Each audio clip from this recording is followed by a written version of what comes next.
Hey, what's up, everyone? We are live. This is the MMA Outsiders. Welcome to 2026. I'm Zain Bando. He's Jack Gold. It is Thursday afternoon. It is Thursday, January 15th, just a minute past the 3 p.m. Eastern hour, 2 o'clock in the Chicago suburbs where Jack and I reside. Jack, how are you on this fine Thursday as it continues to get bitterly cold where we are? And it seems like you nor I can stand it, but hopefully in the next few weeks things start to look up for both of us. What do you think, and how have you been?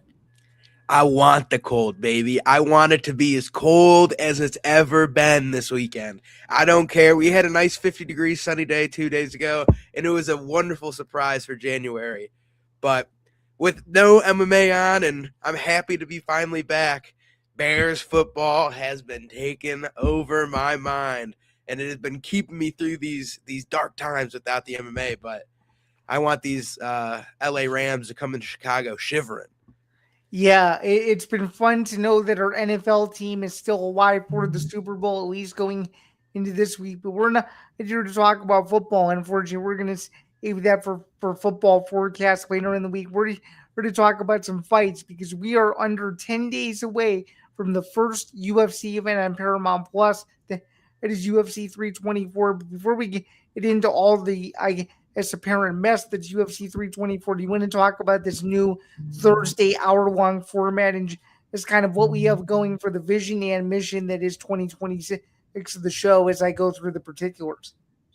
And no, 100%. We have decided going into 2026, we will be doing one episode a week on Thursdays for 1 hour from 3 p.m. Eastern Time to 4 p.m. Eastern Time, or 2 to 3 Central, or you could do the math, noon to 1 East or West Coast. But 1 hour on Thursdays, you're getting the whole thing. We'll break down the cards, we'll talk about news, and it'll be the most up to date we can be. Yeah, so speaking of, you'll want to subscribe to the ETP network to do so, youtube.com/ETP network. And again, and please be sure to have your notifications set. That way you don't miss a minute of all of the action. For those of you who don't know who I am, my name is Zain Bando. I'm a staff writer at MMAKnockout.com. Pumping out between, I would say, probably 18 and 20 stories a month just regarding the entire world of MMA on top of all the stuff I do over here. And you're just rocking the independent MMA content creators. You have some exciting things in the works. I guess from what you can speak about, how much are you looking forward to in 2026, just given where your career trajectory is headed as we continue to move forward in both of our journeys? Listen, we have independent for now. We're cooking. We're cooking. And listen, it's a privilege to be here with the big dog Zain Bando. He's doing the big time right now. But Thank what you. I I can appreciate that. share Too kind. is Way too the kind. big dog. No, but what I can share is in 9 days, January 24th, the same evening as UFC 324, which is an unfortunate conflict of schedules. But I will be doing my first play-by-play for an MMA event, and I cannot wait. I'll be doing play-by-play for CSE, the Gauntlet, the first one on January 24th at New York Fight Club in Brooklyn. And I am lucky enough to have a color commentator as Matt, the Steamroller Frivola. So it'll be a very exciting time for me. It's a great opportunity, and it's kind of all because of you. Shout out Zain Bando. Shout out Harry Mack. We ride.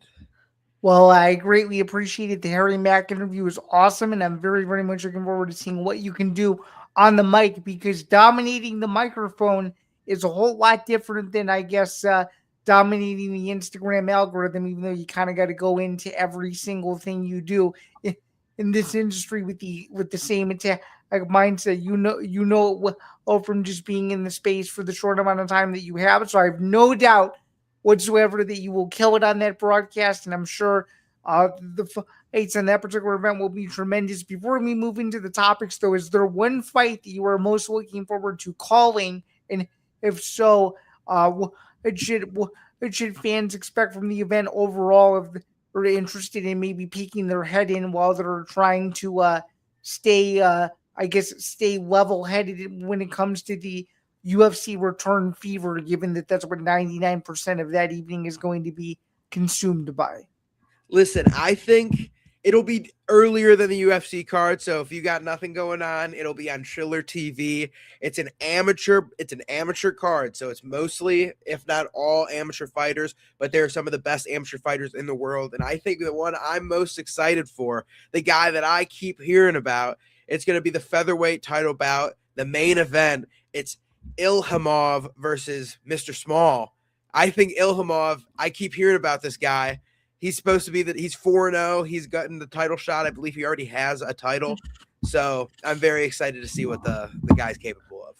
That's awesome. I'm very much looking forward to seeing how that goes. Let's move into what is going to be the, I guess, headline attraction, or at least one of them has unfortunately been postponed, and that is the UFC Women's Bantamweight title fight between the aforementioned champion Kayla Harrison. She was supposed to make her return and make her first of hopefully many title defenses to come against Amanda Nunes. Unfortunately, that had to be postponed due to a shocking neck injury that I think at the time that we're streaming this live, which by the way, speaking of live, we're live on YouTube, we're live on Twitter, we're live on Kick, we're live on Twitch, we're live a bunch of different places. So shout out to the 27 people that are already watching this.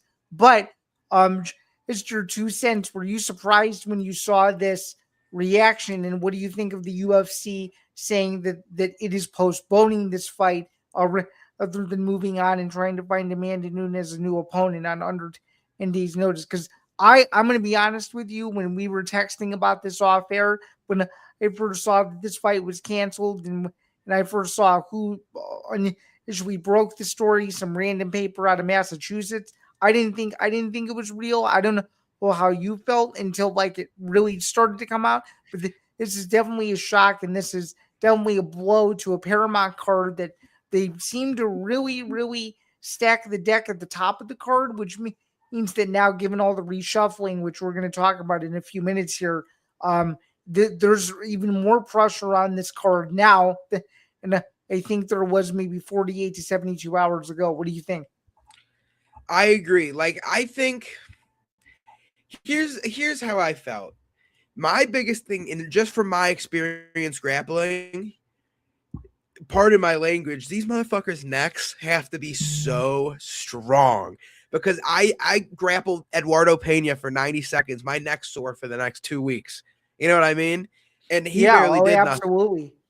When you're Kayla Harrison doing this for your whole life, your whole life is judo is heavy on head and neck, heavy, and a lot of landing on your upper back.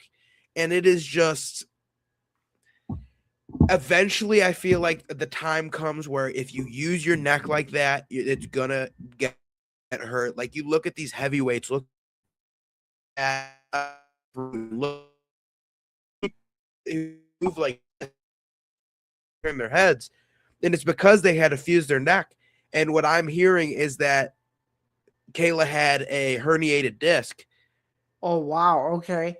So what most likely comes from a bad landing or a bad throw or something. I don't know. And I love Kayla. Like, Kayla, I don't think she's one of the best women ever, but she is maybe out of anybody in the sport, male or female, the best with the fans. Like, any fan that is like Kayla Harrison, I got a picture, can I get an autograph, can I do this? I've never seen her say no. I've been around her a little bit now, just at different events. I have never seen her say no. 50 people, she'll do it to every single person. So I think it's a very unfortunate thing for this to happen. And if, depending on what they had to do with the neck, like, she seemed very emotional. I think it might be they had to fuse a disc or two. It could change the course of the next fight. Yeah, it could change the course of the next fight for sure. I just what bothers me about this is, and I don't know if you have a differing opinion to this, but what bothers me about this whole thing is you're 10 days out from the fight. Like, I feel like just final, I mean, I could be wrong, but just from how long I've been around the sport, I just feel like there comes a point in time where final prep is final prep, and I don't know. I just think there also comes a point where you don't need to go as hard, and maybe she just went too hard, and it was just a complete freak accident. I don't know if we'll ever know the full extent of what actually transpired in Either maybe the leaked video of John Jones's torn pec or something like that. But still, just a super unfortunate situation. Kind of a bad look for the Paramount crew, them having not really been used to the UFC. That this was supposed to be one of their big fights they were supposed to market. I'm sure people will still stream the card because of all the benefits that you get, but to not have the leverage in one of the biggest women's title fights ever is extremely disappointing. And I mean, it would be a travesty if this wasn't if it can somehow get rebooked in the near future. It would be a travesty if it didn't. So I think I don't know if it'll be in time for that White House card, but I think it will get rebooked. Maybe October is my guess. Like, I don't know how fast you're coming back from something like this, so we'll have to see. And like the funniest thing, like, we should get Amanda a replacement. She was retired. She's coming back to fight Kayla. She's not going to fight some random right, person. and this was the only reason why she was coming back was to beat Harrison. The only thing that I would have been like, it would make me interested. Amanda Serrano threw her name in the hat. 9 days notice. I did see that. Just how funny would that be? I did see that. By the way, he shot it to the viewership. It spiked like crazy. We're now at 52 people. Just 5 minutes ago, we were at 27. The army is contingent. No, I'm kidding. But I mean, I was when I saw that, I'm like, good for you. I mean, you want to stay as competitive as possible. I mean, she's a blueprint for being one of the biggest faces, if not the biggest face of women's boxing. When she already has MMA experience, I wasn't totally opposed. I don't think the commission would approve that, but that's still gutsy, knowing that she was interested in potentially blazing the trail, if you will. So I thought it was interesting. Respect to her.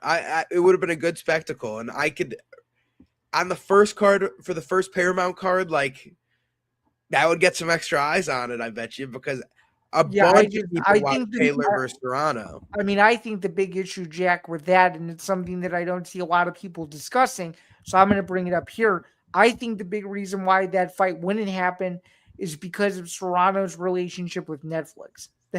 It's I think Netflix executives potentially saw that, and maybe they went up to a few people and said, make sure that this doesn't happen because we already have leverage with her and we don't want to lose it. So she's also fought for PFL though. So like she's done everything. It's true. It's true. So I could see it. I could have seen it because like I just looked it up. Her third fight with Katie Taylor, 6 million views, live views. That might be more than any woman's fight in history. I think it probably is. So, like, more people know who she is than any women's fighter in the UFC. So I could have seen that happening, but I don't know. I think it'll move on all fine. Sean O'Malley moving to the co-main event, and then Rose Namajunas versus Natalia Silva, I believe, is on the main card now. Yes, correct. Yep. So we've had some movement, but the card's still going to continue. It's still going to be interesting. It's a full slate on Paramount. And speaking of this card, it was revealed earlier in the day on Thursday that the broadcast team for the event has been assembled. They're bringing in Kate Scott, who's a CBS Sports lifer, and the rest of the crew is the main UFC crew that you're used to seeing.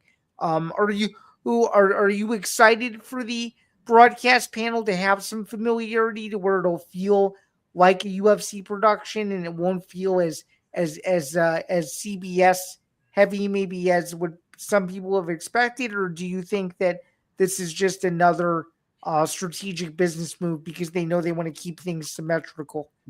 What do you think? I mean, I think it's going to be the only change will be where it said ESPN on the last broadcast is going to say Paramount Plus. I think so too. That's my guess. Like, I think it's going to be maybe like a couple new things here and there, but I think it's going to be a run of the mill. There's going to be some.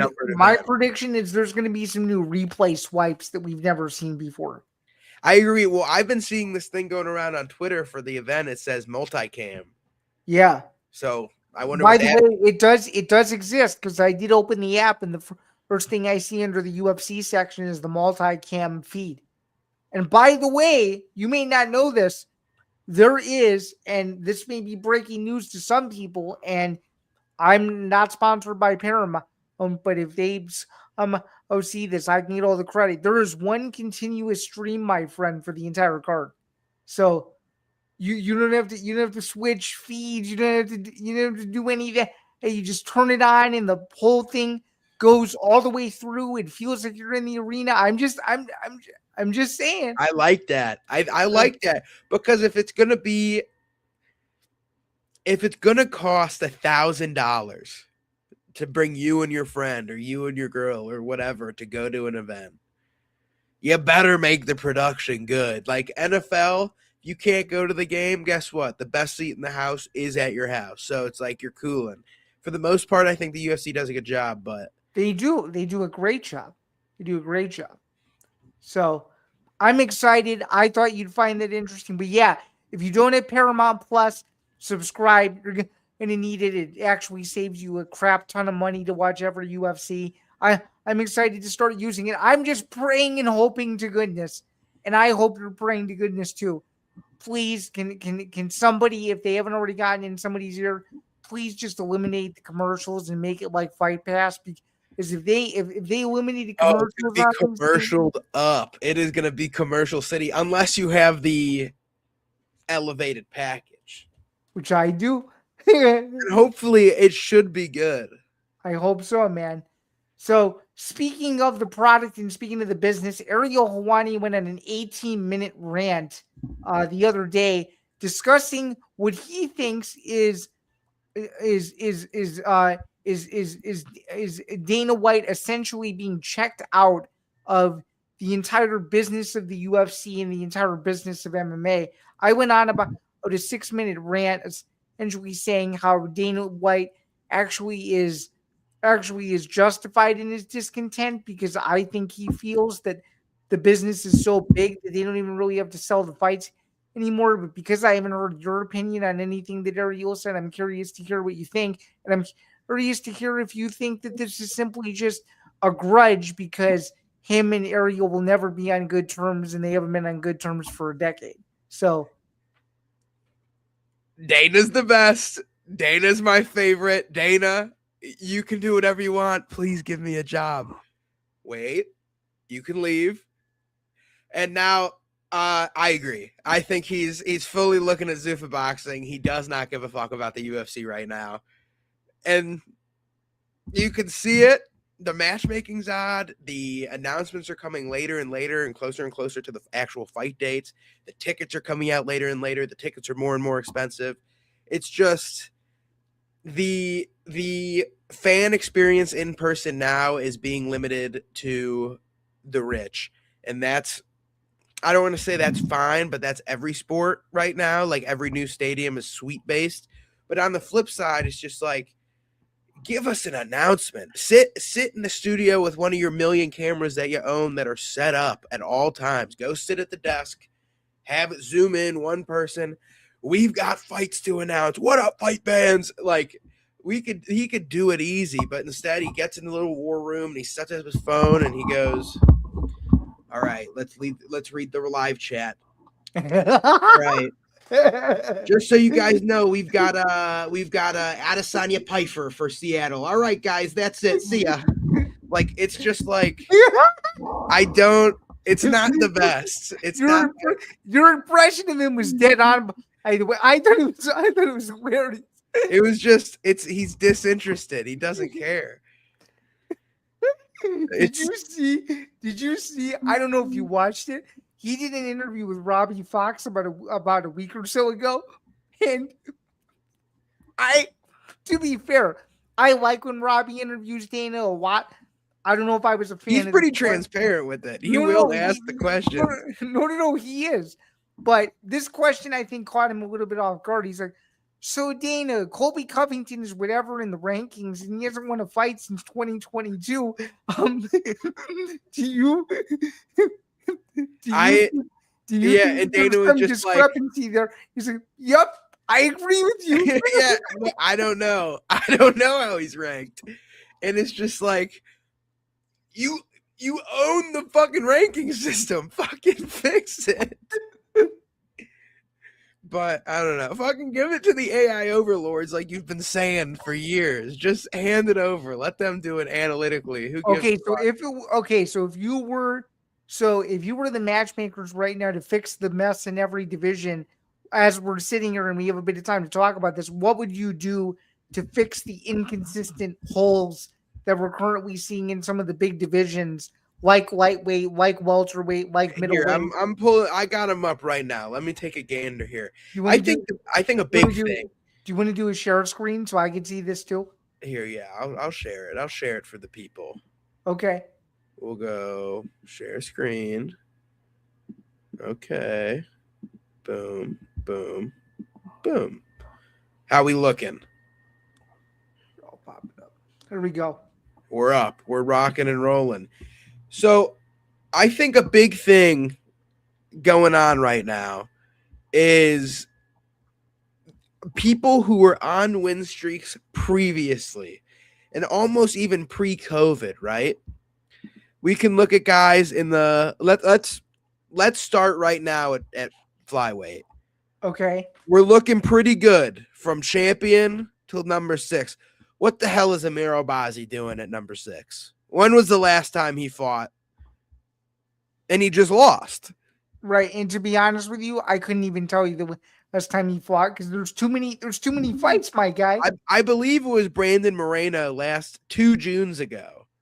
Oh, yeah, that's a long ass time ago. Okay. Now, Okay. no discredit to Amir Albazi. He had neck surgery. Like, he's going through it. I like Amir Albazi.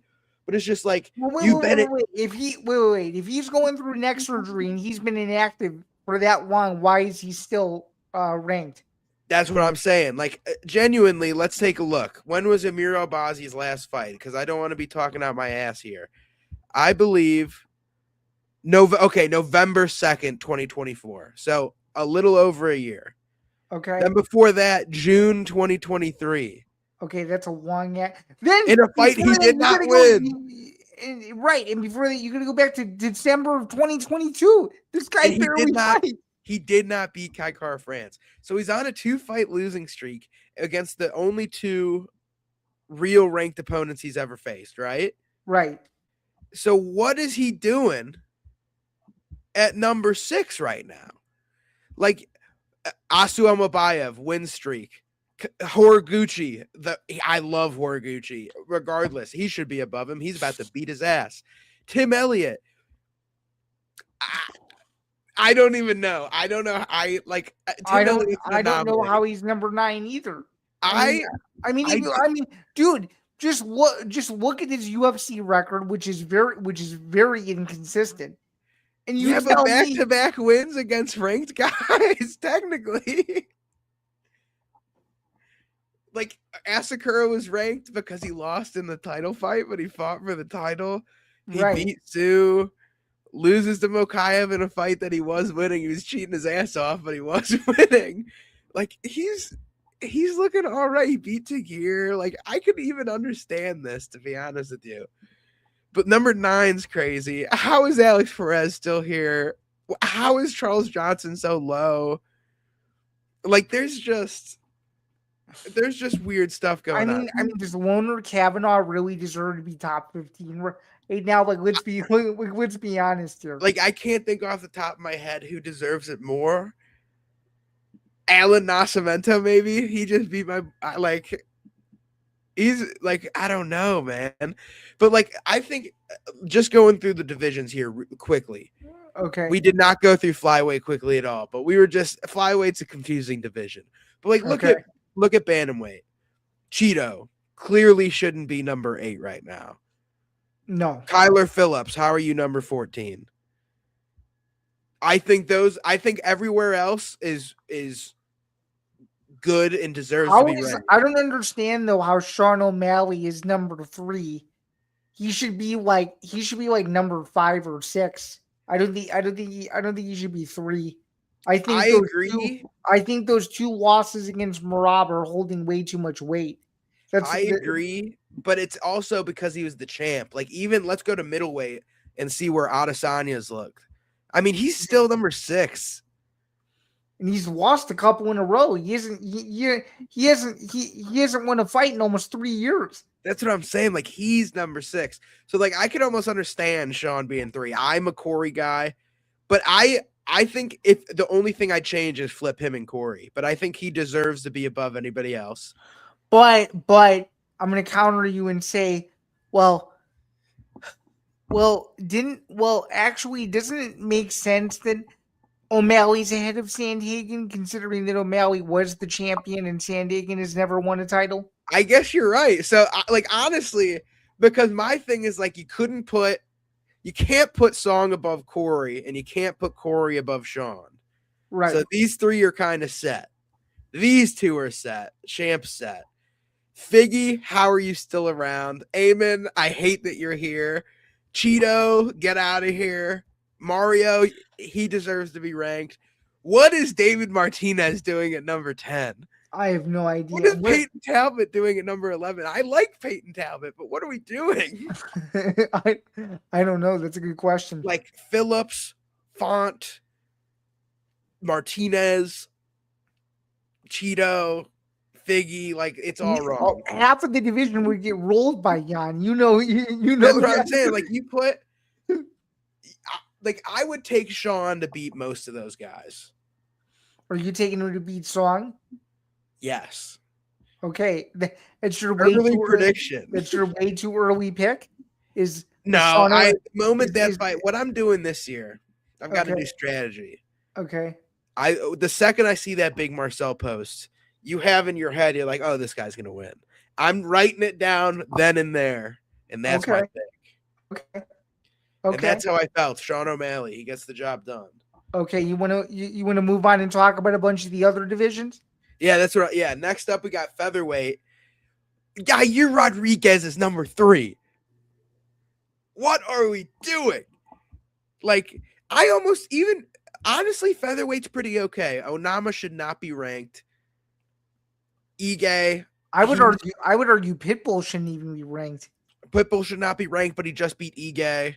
And I think Ige deserves to be ranked, so it's all over the place. Kevin, I think, is an okay number 13. Josh Emmett's been losing. Gene Silva's 10. I would even bring him a little higher. What do we have Ortega doing? He's not a featherweight anymore, though. Gene Silva should be where Zalal is, I think. I agree. Steve Garcia, I think that's a warranted rating. He's running through these fools.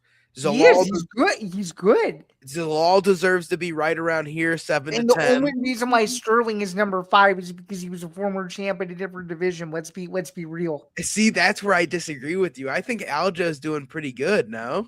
His only loss being a close one with Movzar. Yeah, but he's not fighting consistently enough. That is the problem. That's my big issue with him.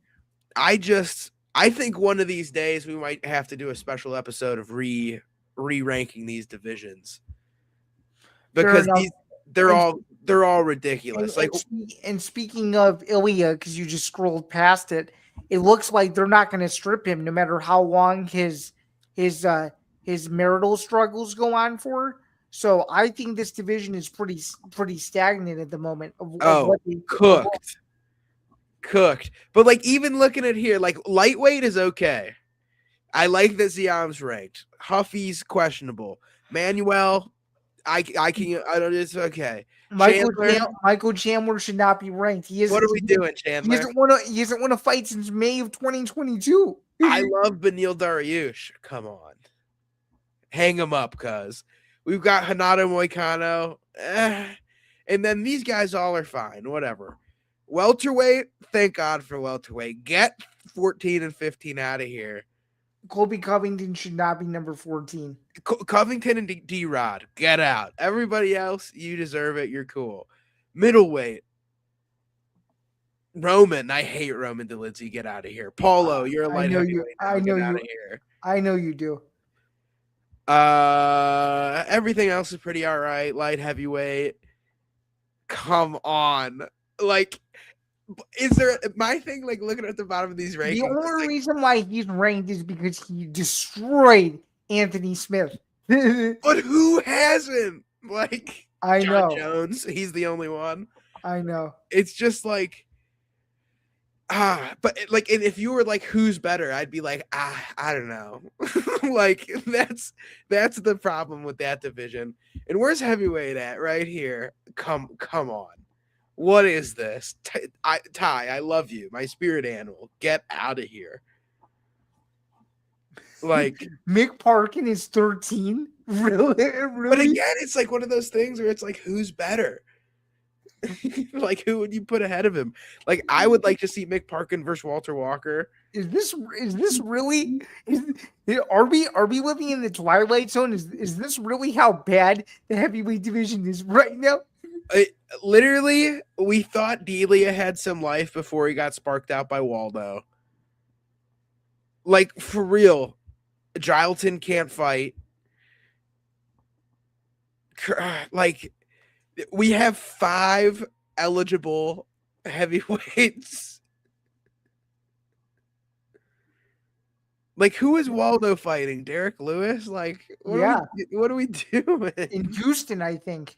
Yeah. No, I think that's this weekend, no? Oh, Yeah, it's this be, first yeah. card. It's the feature Okay. fight. Yeah, man. Goofy stuff here, dude. Like, and then the women's divisions, like, I mean, some of these divisions are just in terrible shape right now. strawweight's cooked. It's Zhang's belt. And it's a matter of when she decides to come back and fight Dern to win her belt back. Yeah, flyweight's fine. I like flyweight's cool, but Miranda Maverick, she's if y'all don't know, Miranda Maverick adopted a child. So and this is all good. I'm very happy for her. She's starting a family. She adopted a child and now is pregnant. I don't know when she's coming back. Like UFC is on the back burner for her. Like, I don't think she's coming back for a bit. Yeah, like the whole thing is cooked. And then gosh, women's bantamweight, RIP Kayla. Like, what are we doing? I mean, when you only have 2 legitimate huge names and one of them can't fight, that's a huge problem. Yeah, it just. And to be fair, if we really want to go and not get political, but you know what I'm about to say. I mean, the real ones know that Raquel Pennington should probably be the UFC women's bantamweight champion. If we're being honest, because she was absolutely screwed in that fight with Juliana Pena. Absolutely I agree, screwed. but she wasn't getting through Kayla. No, I know that. Kayla was gonna rain hell down on her like she did Juliana Pena. No, I know, and then for the pound for pound rankings, it's Islam Makhachev's world, and everybody's just living in it. Yeah, it's Islam and Elia, dude. Like, can we? Okay, a little side note here. Okay, this guy right here, Cumshot, worst fucking champion on the roster right now. What are you talking about? He just won the belt. What are it was fucking 6 months ago. Where has he been at? Living it up, man. Guy's rich. God, I hate it. Like, I knew this was gonna happen too. Like, I knew he was gonna beat DDP. That's fine. Like, is he the best middleweight in the world? Yeah. But it's just like, dude, fucking fight. Get in the cage. Fight. So what do we think? Does Pereira actually go to heavyweight or no? What do we? From what I've been hearing from sources, is that Pereira Gon interim title is signed. Now, are these good wait a minute, for an interim title? Interim heavyweight title. Okay. Cyril Gane versus Alex Pereira. Now, can I confirm this? No, I cannot. Okay. Are these sources credible? Unsure at most. Okay. But I have been seeing and I've been seeing the same thing. And when do you think a fight like that would take place? I'll read you a text I received from a source that I believe wholeheartedly. Okay. That he was like, I don't know if this is true, but it would be cool. Okay. And it was. Hold on now. And are you sure you're allowed to read it? I can read it. Okay. I promise. All It's right. out there. It's in the public. Okay. I got you. It is. Hold on now. I'm scrolling. And based on what you read to me, I probably read the same thing somewhere, somehow, just in a different medium. Here it is. UFC 327 confirmed. Okay. Gane versus Pereira interim heavyweight title. In 327 is supposed to be Miami. Correct. April 11th. Co-main event. Yuri versus Olberg light heavyweight title. Undisputed? Undisputed. So does that mean Pereira's going to have? Well, that means by that logic, Pereira's officially heavyweight because he's fighting Gane. I believe so. And then the following text after that, plus Morales. I don't know if it's one fight or both, or a combination of the four. Morales or JDM versus Prates Shavkat. So a combination of those four will be matched up. That's Allegedly.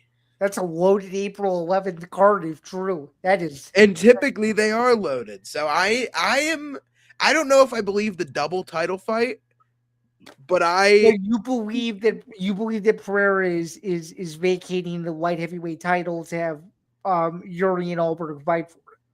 I believe I am tending the side on I am believing it. Now, okay. the least believable to me is Prates Shavkat, because Shavkat doesn't.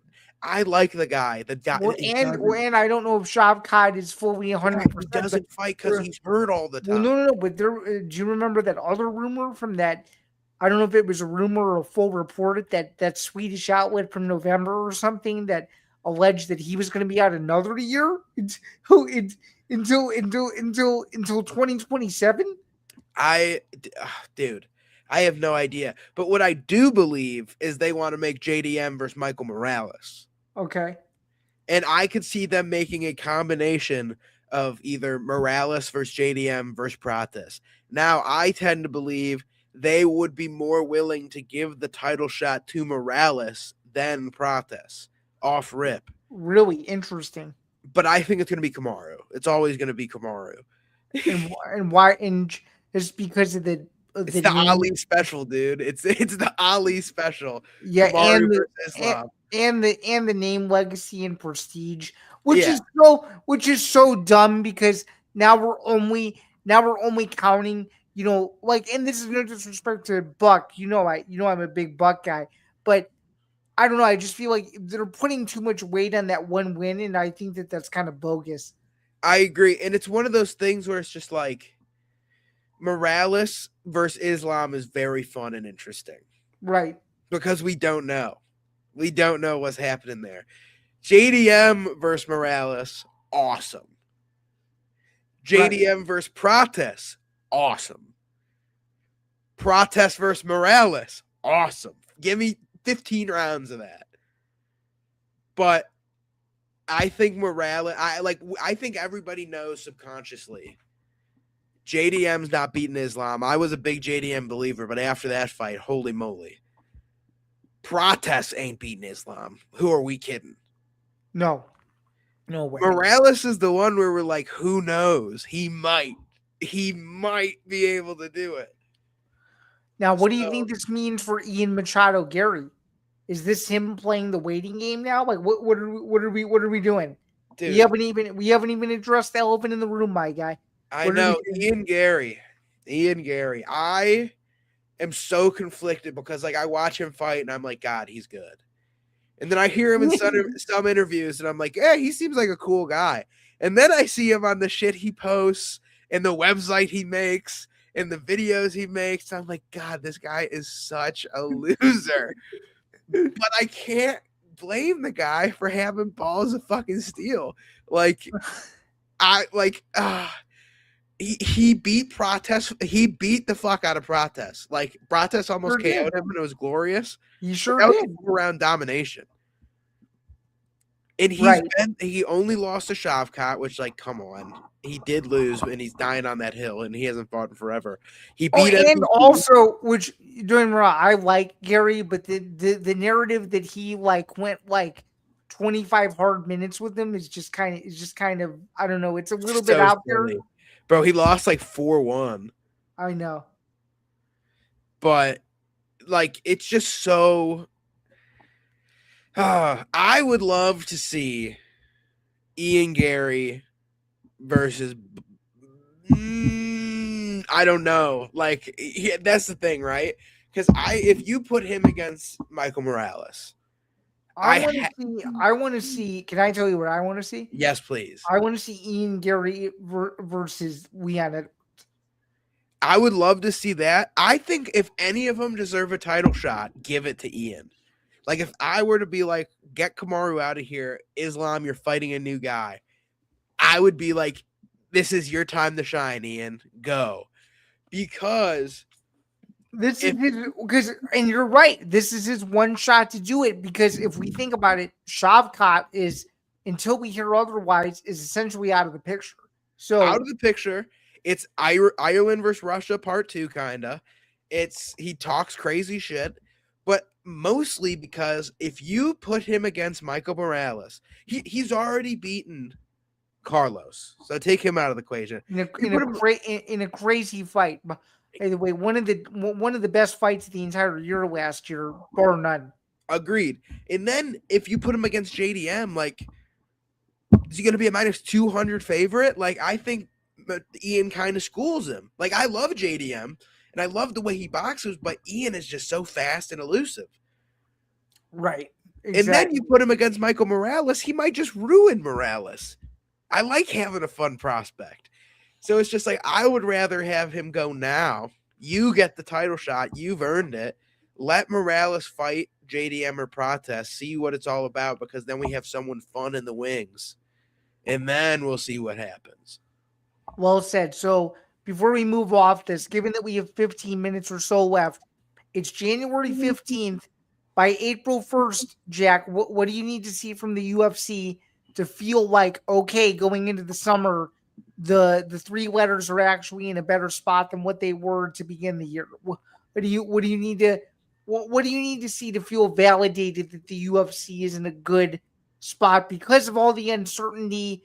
You know, we have the 2 back-to-back number cards. We have a couple fight nights where we don't know how they're going to go. Based on the research I've done, there's 13 scheduled events right now, with the latest one being in August in China. So with that being said, what do you need to see by April 1st to feel like, okay, they're on a better track than what they were in 2025? Because for me, out of everything we just said, they need some of these issues and hurdles to actually be fixed, because you can't just feel good for some of these divisions to only feel like, okay, we can use these interim champions as placeholders, because last I checked, I've been watching the sport now for almost 20 years.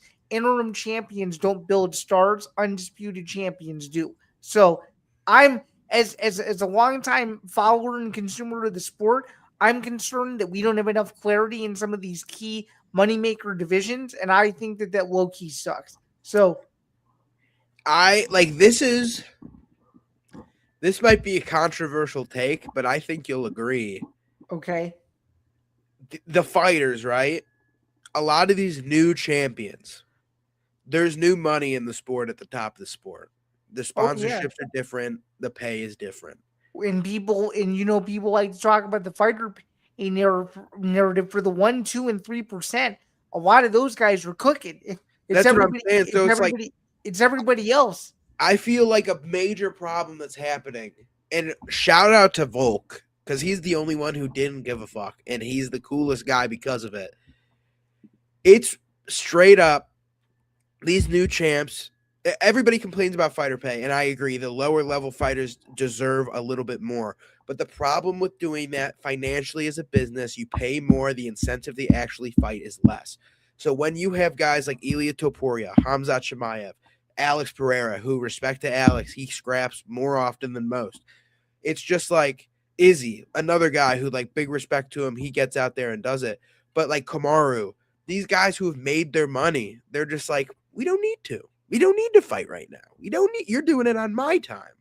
So it's just like, it's one of those double-edged swords. To an extent, I agree with you. But at the same time, when you see these boxers making $2 million a fight, $3 million a fight, 10 million a fight for some, it just makes you scratch your head and go, what do we need to do to get on the same level? Because some of these guys, at least in my opinion, have these, $6 million personas or $8 million personas, but they aren't being treated as such. And I think the narrative needs to switch a little bit. I don't know if it ever will. I'm just saying that I think some of these guys who feel they deserve their cut of the pie, if you will, are probably right. They just don't know how to go about it because they're not in that 1, 2, 3, and 5% range. And if what I've been told, and I also think, and not to interrupt, this is my last point. Also, I think it also comes down to management. Some of these managers, without naming names, they take advantage of these guys because they know they can. And some of these other managers who have actually been in the game forever know the worth of their champion or their clients. Or they try to go after as much money as they can and see what they can get. So no. I think the reason why you're seeing a lot of these guys sit out is because I don't know this for certain. This is more of just a speculative thing, but I can see the bird's eye view. I think a lot of these major stars are not happy with what they're currently getting, and they're just they're just not willing to admit it, and that's why you're seeing a lull in some of these divisions. That's why you're not seeing title fights as often, consistent title defenses anymore. What people are failing to realize is it's a different era of the sport. It's not boxing, but it's the UFC's version of, oh, I'm a double champion, or I can go up and fight this guy, or I can go down and fight this guy, and I can vacate my belt over here, and I can do this and do that. And they're saying yes because they realize the sport is so big now that they have leverage enough to go and do those things versus 10 years ago. They were pigeonholed to one division and they couldn't do it. Then the UFC realized, oh, if we keep doing this, we're gonna eventually lose control. So let's just let them do whatever they want and let's try to make as many big fights as possible. And then the hurdle that they keep running into is these big fights aren't happening because of one reason or another. Think of 5 or 6 huge fights in the last 3 years that haven't happened. And the reason why they haven't happened is one of 2 reasons: failed contract negotiations or injuries. It's as simple as that. You just did a prime example earlier in the show. Is the Kayla Harrison-Amanda Nunes fight going to feel the same anymore when those 2 are finally rebooked? I'm not so sure. I don't know. Well, I think another major thing with it, and you're seeing it with Sugar Sean, you're seeing it with Mighty Mouse, Izzy, Volk, all these guys, when they're hitting a certain point, they've got their social medias, and this is, I just looked it up on Social Blade. This is my rule of thumb is you multiply it by 2, and it's not including any ads, any sponsorships, nothing. Okay. Volk's channel has made $150,000 in 2025. Okay. No, that's just on watch time. Okay. So when you've built your empire and you're able to do whatever you want to do now just at home, cooking with Volk, it's just like, it doesn't really matter. Like they can do this big stuff and then they have the time to do it. Like Mighty Mouse, for example. Right. Mighty Mouse has now built a whole second career on content. $1 to $2 million a year. That's more than he's ever made fighting. How much is he making off that? $1 to $2 million a year. That's unbelievable. So that's more than he's ever made fighting. Let's look at Israel Adesanya. Here, what's his thing? The Last Style Bender. Yeah, then you can look at Bisping because he's a good blueprint. Bisping and Chael Sonnen. Those would be 2 others I'd look at also.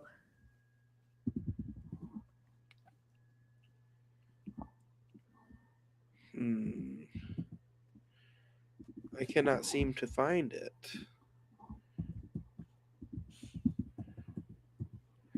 One moment. Okay, don't worry. Freestyle Bender, of course. It's some dumb Yes. shit. Yes. Make it your name, bro.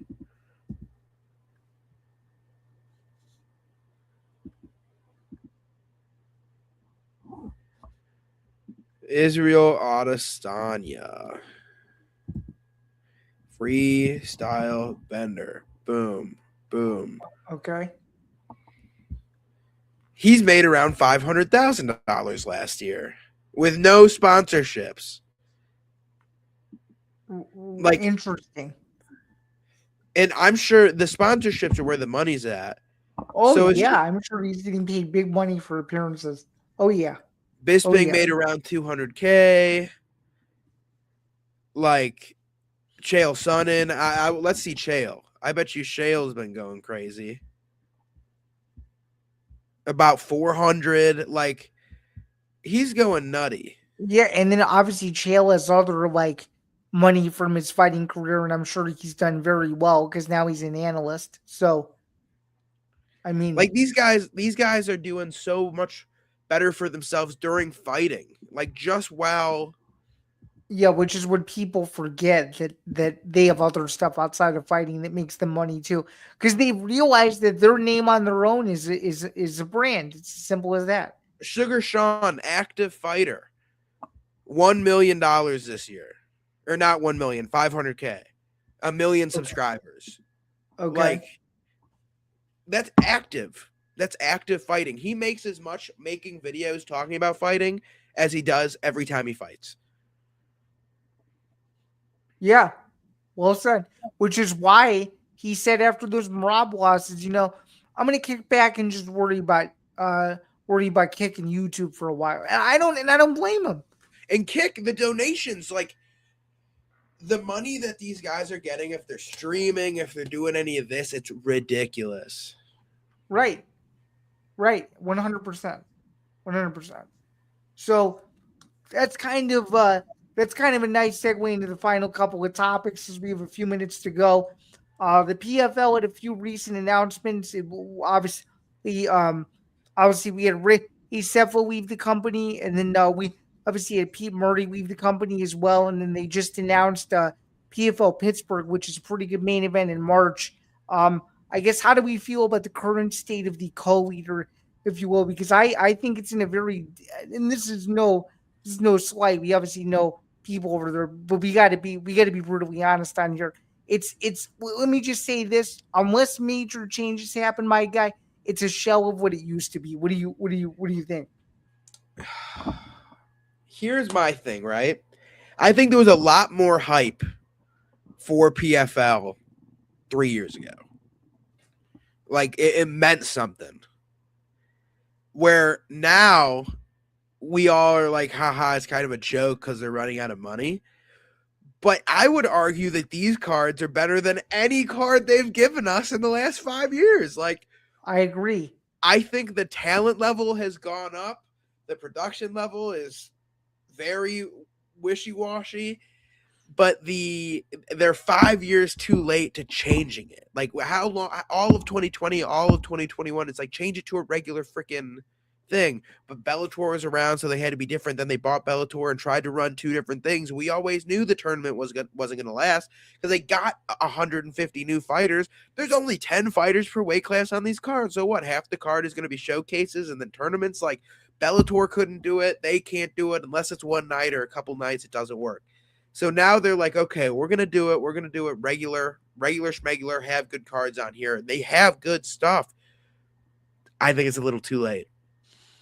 I think so too, and just the promotional arm is way different to where you almost forget when the cards are like unless you're in the thick of things, like you simply don't remember. And so I mean that's something that I think they could fix. They're trying to do the thing with the Instagram lives as well, which is cool, but you gotta be unique and different. You can't just copy Big Brother all the time and, and expect to have the same retention. Just personal opinion. I But think now it's they're super. but now they're starting to figure it out. Now they're starting to realize, okay, we need to bring hometown guys to hometown fights. And this is an exact scenario with this Rasta Impa fight. It's Rasta in his hometown. It was coming in from Florida, enemy territory. It's gonna be a very interesting scene. But again, back to the point you just made, and you and I have talked about this all the time. Even when they come here, some of the matchmaking on the cards that they do here just doesn't make sense because it doesn't resonate with our audience in the way that it's supposed to. Technically, when you Well, when you like, go to a Chicago fight, maybe minus the UFC because the UFC is so big now, they don't have to do this. You expect local talent on the card. It's as simple as that. If you bring in two Russian guys, which is what they did a couple years ago, which obviously I was excited to be there and whatnot. That actual fight wasn't very good, but you get what I mean, right? no, I get what you're saying 100%. Like, I think a big thing, like the first PFL card this year, right? There's some great fights on here. Taylor Lapilus versus Kasum This Kasumov. is the Usman Davis Yep. card, right? Yep. We've got Luke Trainer versus Rob Wilkinson. We've got Amin Ayub versus Maki Sharip versus Maki Sharip Zanikov. Amaru Magomedov versus Colton England. Jesus Pinedo versus Salamut Isbuliev. Puya Rahmani versus Carl Williams. Ramazan Kurmagomedov versus Shamil Musayev. Usman versus Elsie Davis. Like, that's an awesome card. I didn't even know that was happening on February 7th. Yeah, You know what I mean? That's a problem. That's a It's problem. like the Madrid card. There's some good stuff on there. We've got Linton Vassell, Dennis Golstov, Shabli versus Akoiden Duque. I don't know who he is, but he's a Spanish guy. AJ McKee versus Adam Borish and Costello Valentinas versus Fabian Edwards. Fun card. I only knew when that card was because the Pittsburgh one just got announced. Awesome fights. No one even knows about them. Yeah. So general consensus is they have some work to do. Will they actually do said work? I don't know. By the way, your video cut out for 30 seconds, or can you just briefly describe in just one sentence what you were trying? And you get it. It was when you were talking about the Madrid stuff. Oh, I'm just saying the Madrid stuff is just like I only know why that's happening because I have a friend out there. The Pittsburgh fights, I only know what's happening on there because one of my friends is one of those 6 fighters. Like, it's just if I didn't have those things, I wouldn't know what was going on, and that's a problem. I'm in the know. So many people aren't. As hey too, I'm the only reason why I know is because I know Impa and Impa's fighting Dalton.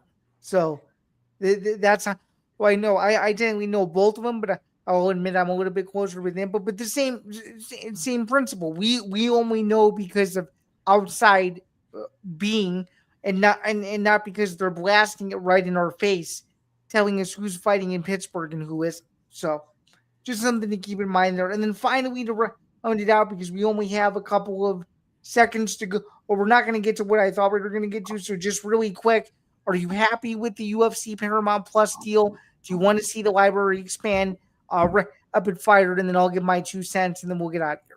The library needs to be expanded. I like the layout, but it needs more. They only give you stuff from the champion, certain fights. I want it all. I want the whole Fight Pass library, but I get it takes time. So overall, I'm liking it. What do you think? I'd say 100% same. I'm still rocking with Fight Pass for at least the time being for the archives, but hopefully they fix it. That's going to do it for yet another stream. Thanks again for tuning in. Again, you can subscribe. It'll be youtube.com/ETB Network. We have hit the top of the hour, and we will read actually one more comment before we get out of here. And yeah, we will not be reading any of those comments, but yes, Kurmagomedov and Musayev is insane. I agree. But with that said, that'll do it for another edition of the MMA Outsiders. Thank you to the 72 people who watched, and we will see you all next week. Have a good one, everyone.